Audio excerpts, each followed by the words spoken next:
नमस्ते दोस्तों, स्वागत है आपका मेरी नई कहानी में। सुबह जब मेरी आँख खुली ना तो किचन से चाय की खुशबू नहीं आ रही थी। मम्मी का फ़ोन भी पता नहीं किधर पड़ा था। उनकी चप्पलें भी घर में नहीं थी, लेकिन मम्मी कहीं थी।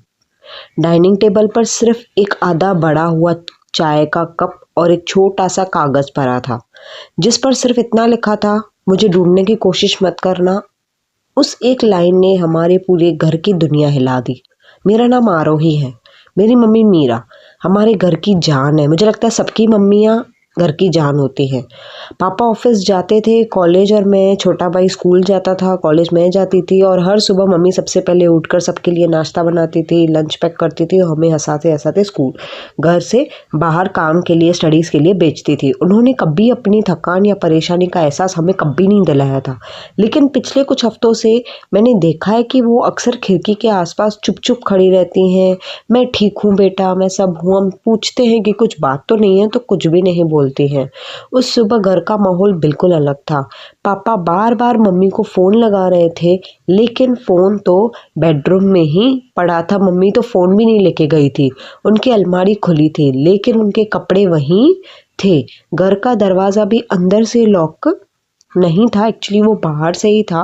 पापा का चेहरा पहली बार इतना डरा हुआ मैंने देखा, मतलब लाइफ में कभी नहीं देखा था ऐसे। भाई जोर जोर से रोने लगा, उसको मम्मी की बहुत याद आ रही थी। बार बार पूछ रहा था, दीदी मम्मी कब आएंगी। हमने रिश्तेदारों, पड़ोसियों, मम्मी की सब सहेलियों को फ़ोन किया, लेकिन किसी को उनके बारे में कुछ भी पता नहीं था। हर गुजरते मिनट के साथ साथ हमारा डर बढ़ता जा रहा था कि मेरी माँ कहाँ है। मुझे माँ की बहुत याद आ रही है। शाम होने तक पूरा परिवार एक जगह बैठा था, लेकिन घर में अजीब सी खामोशी थी। मम्मी के बिना पहली बार किचन ठंडा था। उसकी उनकी मतलब जो थाली थी, तभी पापा तो मम्मी की अलमारी के नीचे एक पुरानी डायरी मिली।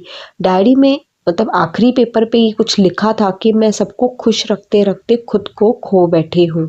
शायद कुछ दिन मुझे सिर्फ खुद के साथ ही रहने की ज़रूरत है। मतलब वो अकेला टाइम बिताना चाहती थी, उसने वो लेटर में, डायरी में लिखा था।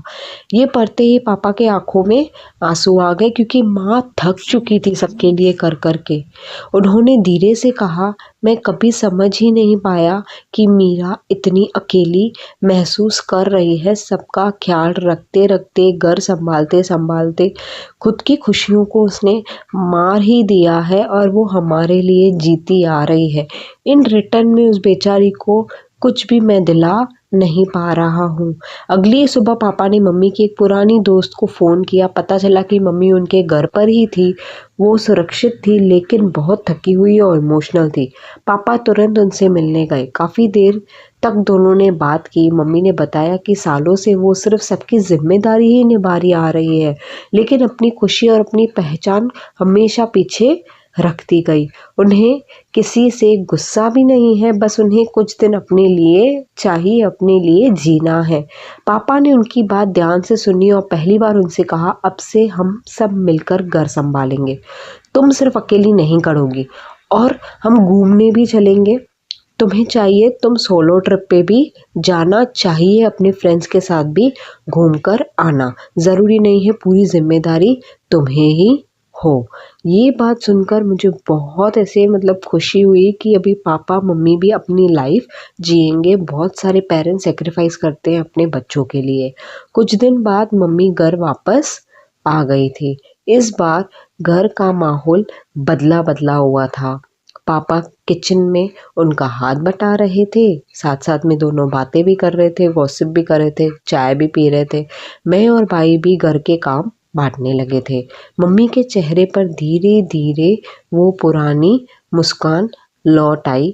उस दिन मतलब लिटरली उस दिन मैंने समझा कि कभी कभी जो इंसान सबको संभालता है, उसे भी किसी के संभालने की, सहारे की ज़रूरत होती है। मम्मी घर से गायब नहीं हुई थी या भाग भी नहीं गई थी। वो सिर्फ अपने आप को दोबारा ढूंढने निकली थी। और उस दिन के बाद हमने उन्हें सिर्फ माँ ही नहीं, एक इंसान की तरह ही समझाना शुरू किया था। कहानी अच्छी लगी तो लाइक शेयर एंड सब्सक्राइब ज़रूर करना, और उन्हें ये भी बोला था कि जो आपका मन करे वो आप करें।